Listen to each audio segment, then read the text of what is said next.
With training camp just a few weeks away, NHL.com did their Islanders preview and released point projections for all the Islanders' key players. But are they fair and are they accurate? We've got that, plus a key injury to a prospect and more coming up on today's Locked On Islanders podcast.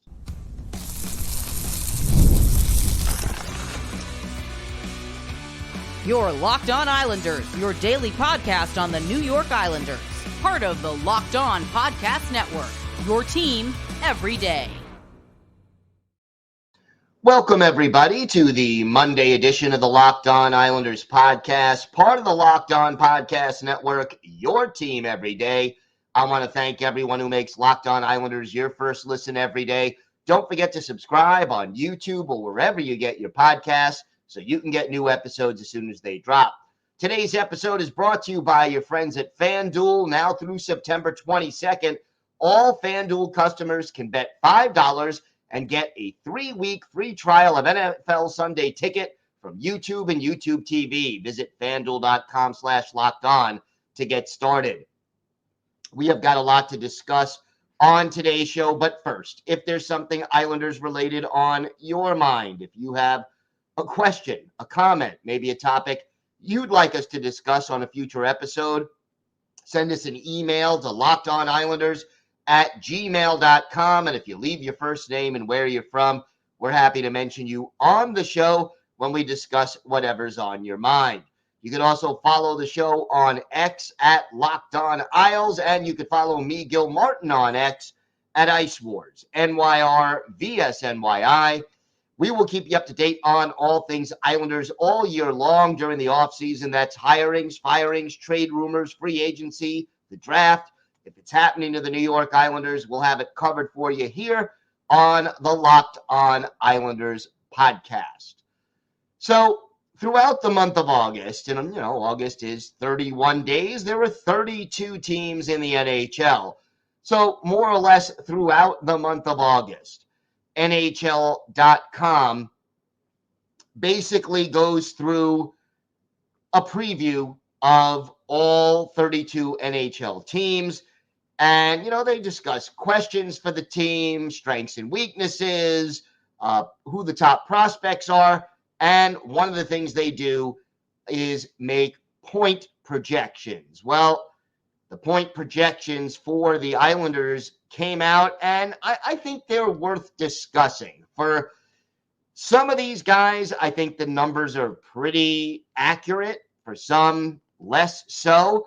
But honestly, I think that the overall outlook for the Islanders is a slight uptick in their offensive production with the the additions of Anthony Duclair and Maxim Siplakov. And, how much they're going to improve as a result.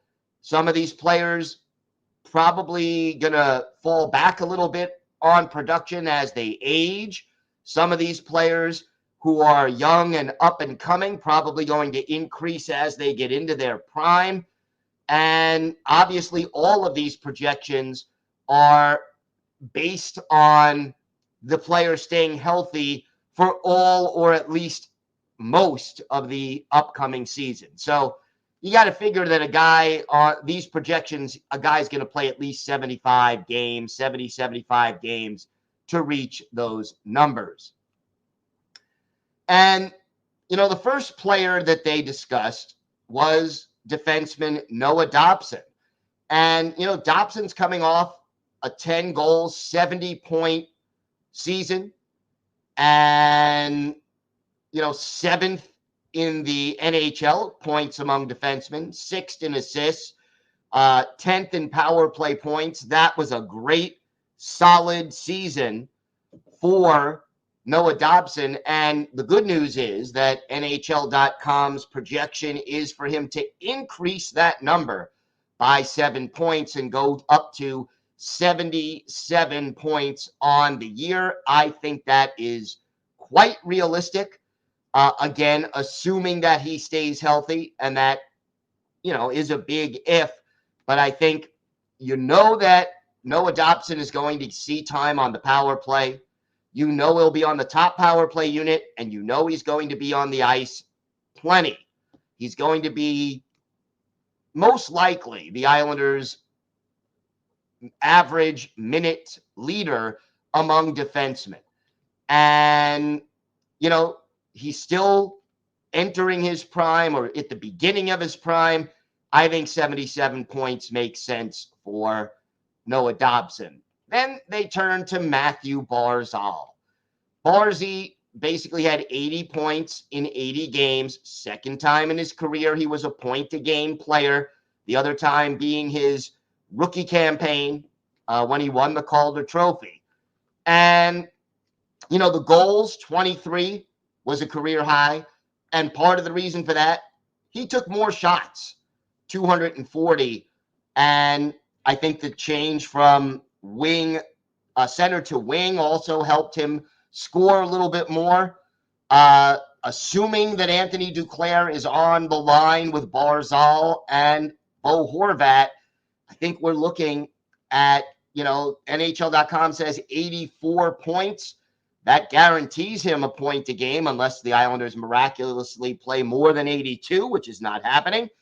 I think this is, again, a fair projection, and it could even go maybe a little bit higher under the circumstances. Now, Bo Horvat,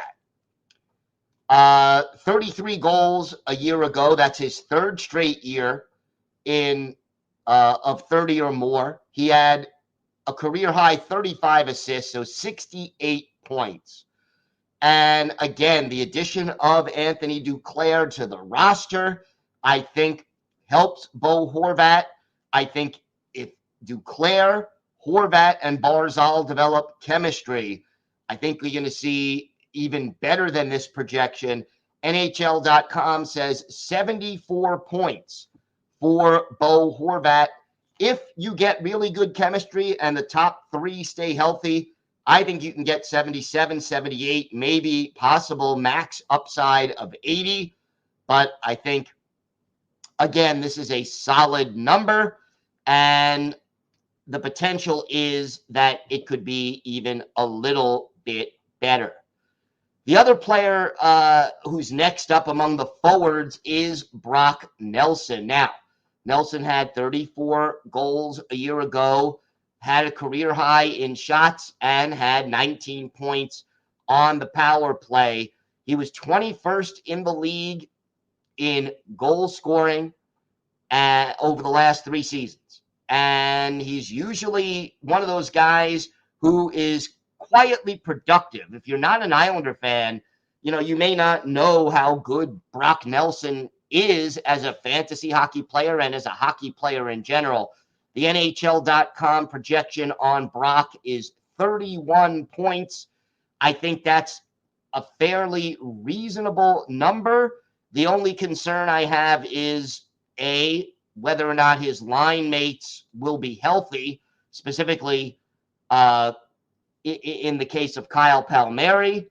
And then the other question is, what do you get out of either Maxim Siplakov or whoever else might end up on that second line along with Nelson and Palmieri? So that becomes sort of the next question that you're going to ask. And I think overall that, the Islanders, Brock Nelson, would be a slight increase. I don't think that's unreasonable. 71 points in, let's say, 75, 80 games. Another 30-goal season. I would take that from Brock Nelson. The reason I think it could be maybe just a tad higher than that is Brock Nelson is playing for a contract this year. And I know Islander fans are not that familiar with players actually having an expiring contract who are among the top players on the team, or even the bottom players, because Lou likes those long-term deals.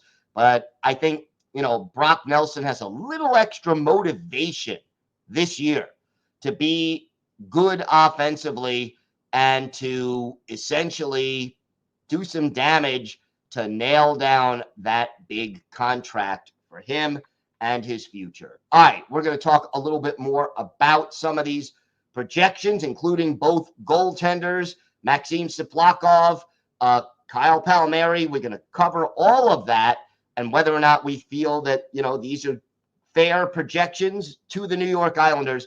We're going to talk about that, plus an injury to a key prospect that is disappointing. And oh yes, for our Islanders birthday of the day, a player who won 2 Stanley Cups with the Islanders as a defenseman. Let's see if you can guess who that is. We've got that and a lot more still to come on today's Locked On Islanders podcast. Today's episode is brought to you by your friends at FanDuel. You've heard us talk a lot about FanDuel, America's #1 sportsbook. Well, we have something a little different for you today. Now through September 22nd, all FanDuel customers can bet $5 and get a 3-week free trial of NFL Sunday Ticket from YouTube and YouTube TV. Then with a YouTube TV-based plan, you'll be able to watch every regular season Sunday afternoon out-of-market game. All you need is a Google account and a current form of payment, and you can cancel anytime. And look, check out the latest odds on FanDuel. Baseball in full swing. You've got football futures, college football starting up, hockey futures. It's all there at FanDuel. Check out the latest odds. All you have to do is visit FanDuel.com/lockedon to download America's #1 sportsbook. That's FanDuel.com/lockedon. Check it out today. Thank you for making Locked On Islanders your first listen of the day. For your second listen, enjoy the Locked On NHL podcast. Locked On NHL provides you with a national perspective on all things NHL each and every day with national experts and local insight on every team in the league. It's available on YouTube or wherever you get your podcasts. Part of the Locked On Podcast Network, your team every day. So continuing with these rankings, and again, I think they're pretty accurate for the most part. Anthony Duclair coming into his first season with the Islanders, going to be playing most likely with Bo and Barzy, and I like that. I think, again, on a really good offensive team, an elite Stanley Cup contending team, Anthony Duclair is ideally on your second line. But for the Islanders, who don't have, even with the addition of Duclair, 6 bona fide top 6 forwards, he's going to end up on the first line most likely. The point projection for Duclair is 59 points. And let's, take a look, because Anthony Duclair, a season ago, ended up with 42 points. So that is a huge jump, a 17-point jump. Now, he missed 9 games last year. He also, played for 2 different teams, one of them being a very struggling San Jose Sharks team. 59 might be a little high for Duclair. I could see him closer to the 50 to 55 mark, honestly. But if things really click with Bo and Barzy, 59 is not out of the question. Maxim Siplakov. First season in the NHL, we know he scored 31 goals, which was near the top in the KHL, which generally doesn't have those, as much scoring as the NHL. The projection in points for Siplakov is 48 by NHL.com. This is maybe the hardest one to project out of everybody when you think about it, because of just, you don't know how long it's going to take him to adjust to the NHL. How long is it going to, is he going to be on the second line, first line, third line? Will he end up in Bridgeport for part of the year? Even though we know Lou Lamoriello said, well, we didn't sign him to play in Bridgeport. Yeah, but he has to be ready to play in the NHL. 48 points might be about right, maybe 20 goals, 28 assists, something in that range. I'm picturing him as a 15 to 20 goal guy, and we'll see how he does as a playmaker. I think, to me, the second half of the season, we'll see a better Maxim Siplakov than the first half. 48 points is the projection.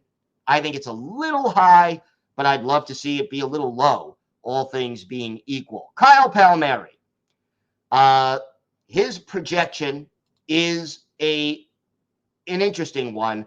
He stayed healthy last year for the first time in a long time, played 82 games for the first time in a very long time, and ended up with 54 points, 30 goals, 24 assists. The projection for Palms is 51 points. So you're talking about a reduction of 3 points. And again, you're assuming Palmieri stays healthy. I don't think he'll play 82 games again. I hate to be pessimistic. I just don't see it. I think he probably plays somewhere between 60 and 70 games on the year. So I think this point projection is a little high. I'm a big Kyle Palmieri fan. I would love to see him between 25 and 30 goals again, but I think he's closer to 20 to 25. I hope he can come close to matching last year's productivity, but his history, health-wise, kind of tells me that's not necessarily a likely situation. Anders Lee, last year, 81 games, 20 goals, 37 points. They're predicting him to be roughly in that ballpark. They're expecting 40 points from the captain, Anders Lee. Again, if Lee stays healthy, I think this might be a little high, only because he's not going to see time in the top 6 anymore this year. I think he's going to be a third line kind of a guy. Will he see time on the second power play unit? I think that's iffy, to say the least. Right now, 20 goals, 37 points for Anders Lee last year. They're projecting him at 40. I think it might be closer to 35, but we'll have to see how it all plays out. Now, Ilya Sorokin. Last year, he had 25 wins, and all of his numbers across the board were below expectations. This year, NHL.com is projecting Sorokin at 26 wins. And that is, a little lower perhaps than I would think he deserves. You kind of look back at his year-by-year productivity, and, he had 26 wins in 21-22, his first year as the starter, 31 wins in 22-23, 25 a year ago. I don't think 26 is unreasonable. I am hoping it's closer to 28 or 29, but the more I think about it, the more I think 26 isn't that far off. But then Semyon Valrlmov, he gets a projection of 18 wins. So you combine the two, and, you got 44 wins for the Islanders, adding the two goalies' wins up. Last year, 14 wins for Varlamov. I think that this projection is a little high. I don't think Varley will play as much as he did last year, where, especially down the stretch, when Sorokin was tired, you had Varlamov in there playing, and he played and started 4 of the 5 playoff games, and can't blame him for the Islanders' early exit from the playoffs. In fact, the one game Sorokin played was, the worst defensive game and goaltending game that the Islanders had in the postseason. So it's a tough one. I think this number is a little higher than it should be, and maybe Sorokin's is a little lower. But you know what? 44 wins for the Islanders, add however many overtime losses, that's a playoff team probably under that scenario. So the projections kind of looking a little better maybe than some Islander fans thought. Let's hear what you think. Feel free in the comments to tell us what you think, or in an email. Are these projections reasonable, too low, too high? Always want to hear what your thoughts are on that.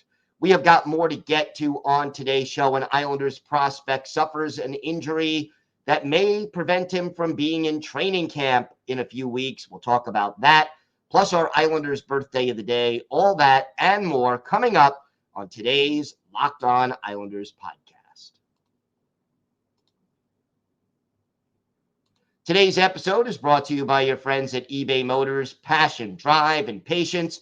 The formula for winning championships is also what keeps your ride or die alive. eBay Motors has everything you need to maintain your vehicle and level it up to peak performance. Superchargers, roof racks, exhaust kits, LED headlights, and more. Whether you're into speed, power, or style, eBay Motors has you covered. And with over 122 million parts for your number one ride or die, you'll always find exactly what you're looking for. And with eBay Guaranteed Fit, your part is guaranteed to fit your ride every time, or your money back. Because with eBay Motors, you're burning rubber, not cash. With all the parts you need at the prices you want, it's easy to make your car the MVP and bring home huge wins. So keep your ride or die alive at ebaymotors.com. Eligible items only. Exclusions apply. eBay Guaranteed Fit only available to U.S. customers. Thank you for making Locked On Islanders your first listen today. Now go check out the Locked On NHL podcast, where the season never ends, providing national expertise with a local perspective. You can find the link to Locked On NHL in the description, so you don't need to search. It's part of the Locked On Podcast Network, your team every day. So some injury updates, and this one's a little disappointing, to say the least. The news comes from Finland, and it's Jesse Pulkkinen, the Islanders' second-round pick this year, the defenseman, the 6'6" defenseman, who, if you go back to last Monday's show, Hadi Kalakesh of Locked On NHL Prospects described him as a unicorn. Well, that description, he's going to have to wait a little bit, because basically he had what was described as a lower limb injury, according to a source in Finland. And the description is, and this is all translated, but the description is that it's expected to keep Pulkkinen off the ice for weeks rather than days. Now, what does that mean? If it's weeks, the odds of him being available for Islanders camp, which for rookies is probably going to open around September 10th, give or take, I think the odds of that just went down.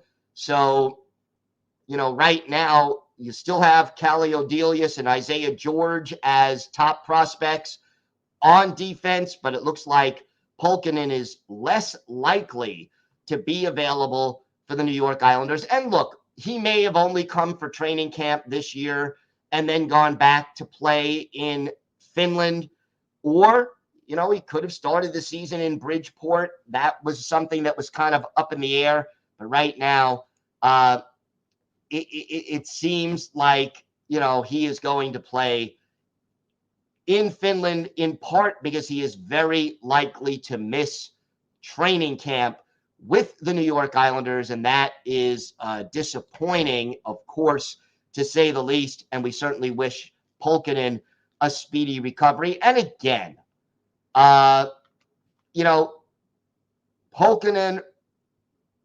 will come to North America. I would say, if it's not this year, we're likely talking about next year.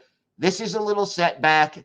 In the short run, you wanted him in camp. You wanted him to be able to start to adapt to the NHL and North American game and get used to the different style and the smaller, rink or narrower rink. But that's going to have to wait just a little while. And obviously, we wish Pulkkinen a speedy recovery. Time now for our Islanders birthday of the day. And Sunday was the 71st birthday of former Islanders defenseman Bob Lorimer. The native of Toronto, a 9th-round pick of the Islanders back in 1973, played 4 years at Michigan Tech before joining the Islanders farm system and became an Islander for 1 game during the 76-77 season, stayed on the island through the 80-81 campaign. So he was part of the Islanders' first 2 Stanley Cup winning teams, was then traded to the Colorado Rockies, who a year later became the New Jersey Devils, and he played with the Devils till the end of his NHL career at the end of the 85-86 season. 529 career games for Bob Lorimer. At 6'1", 200, he was more of a defensive defenseman, never scored a lot of goals in the NHL, never more than 5 in a season. He had 22 career goals, 112 points, and 431 penalty minutes. Add 3 goals and 13 points in 49 playoff games, all of those with the New York Islanders, as the Devils did not make the playoffs during his time with the team.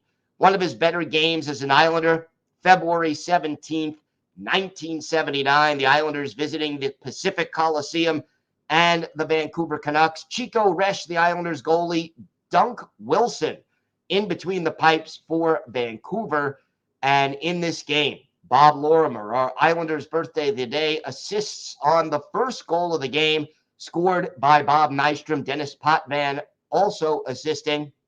That made it 1-0 in favor of the Islanders. And then Lorimer also closed out the scoring. His 3rd goal of the year, Bob Bourne and Dennis Potvin with the assists at 13:30 of the final period.